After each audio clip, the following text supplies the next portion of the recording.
Aman da bêriya zivistanê dike. Belê payîz e. Rengîn û xweşik e. Kiwarik û ber. Gelek tiştên biçûk ên gelek şêrîn hene di daristanê de. Pelên xweş û bedew û hewayek pir zêde xweş. Carnan gelek baran, carnan gelek ba.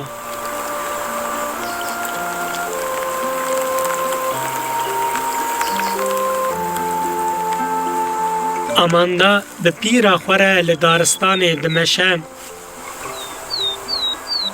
Lê tu çi difikirî Amanda? Gelo tu çima ew qasî bêdengî?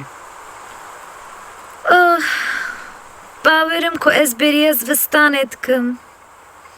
Bi hûrikên berfê zivistan pir xweş e û mirov dikare bi berfê bilêze.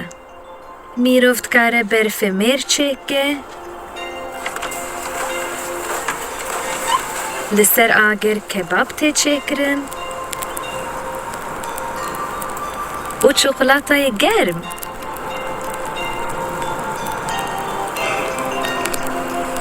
û helbet ez bêriya Luciyayê jî dikim. Ez dixwazim Luciya bim û çêkirina kadêka qehweyê û kulîçeyên Luciyayê û paşî Noel tê bu hemû diyariyan.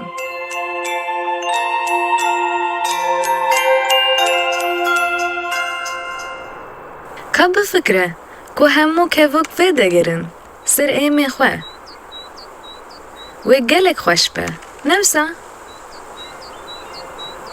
û di berfê de hemû rê û rêç xuya dikin. Rêçên min.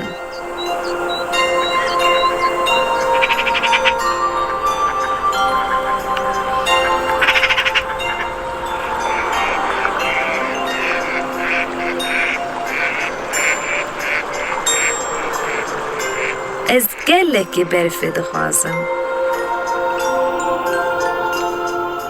Helbet zivistan jî stêran e. Bi şev mirov dikare hemû ezman bibîne.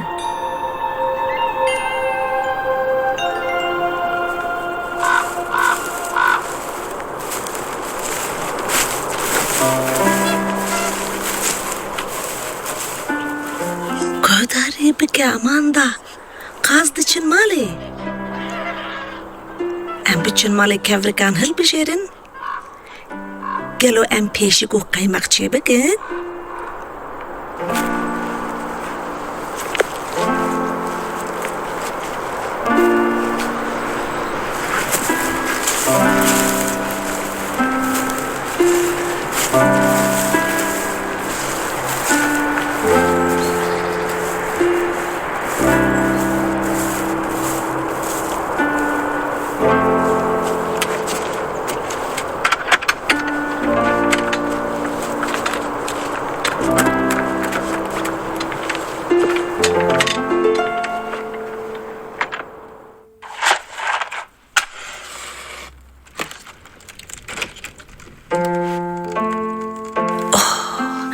Xweş, bêhna agirê payîzê ye ne? Xweş e ne?